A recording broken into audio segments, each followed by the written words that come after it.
Okay, on the next one right here, I want to show you, this one's not locked, it's wide open. So I'm going to hit, go back to menu, and I'm going to go down to dehumidification. Now when I select that, I can either have this turned to auto, which right now I got it set at 60% to keep the humidity in here at 60%, or I can turn it off, okay? And so where it's not going to try to have dehumidification at all. Let's talk about that for a minute there, because I'm going to turn it back on auto 60. Let's talk about the dehumidification. So basically what's going on with dehumidification with this system, being the heat pump with electrical heat strips. So it's going to run in cool mode, okay? While it's running in cool mode, it's going to be throwing on your electrical heat strips at the same time. It's blowing all that cold air across the heat strips, and those heat strips is basically cooking all your moisture out of the air.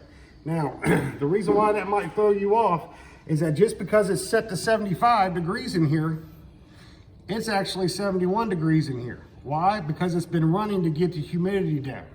And it's going to try to keep it around 60%, which right now it's running at 58%. So it's met, it's been satisfied with the humidity, but it's really cooled it down a lot lower just in the attempt to get the humidity out of the air. So being on the job site in particular, it might not be that important to have the humidification drop down on the while everything's up and running.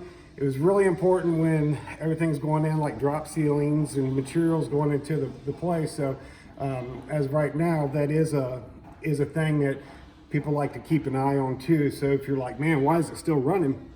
But it's 72 degrees here, and I can sit up here and I can press it up all the way to 80 degrees, but it's not going to get any warmer because it's trying to satisfy that dehumidification. And I think that's really important, and that kind of gets a lot of people. So if you don't want it gone, you just go to menu, go down dehumidification, and just, or my bad, dehumidification, go back, go to off, and then just turn it off. And then you're back to just using regular standard temperature.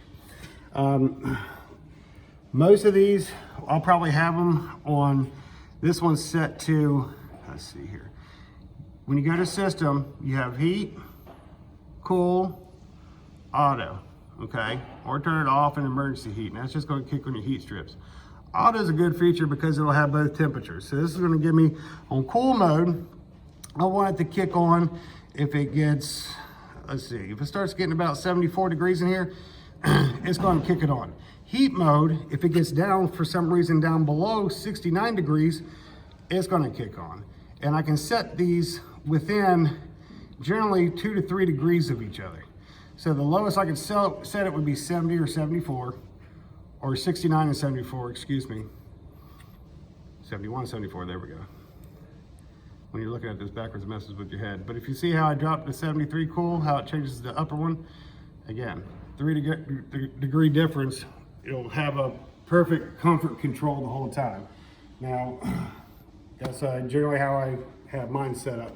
So if you want to just put the system on auto, you can find your ranges. It's a nice comfortable range. It is 3 degrees difference. You can change that in the menu.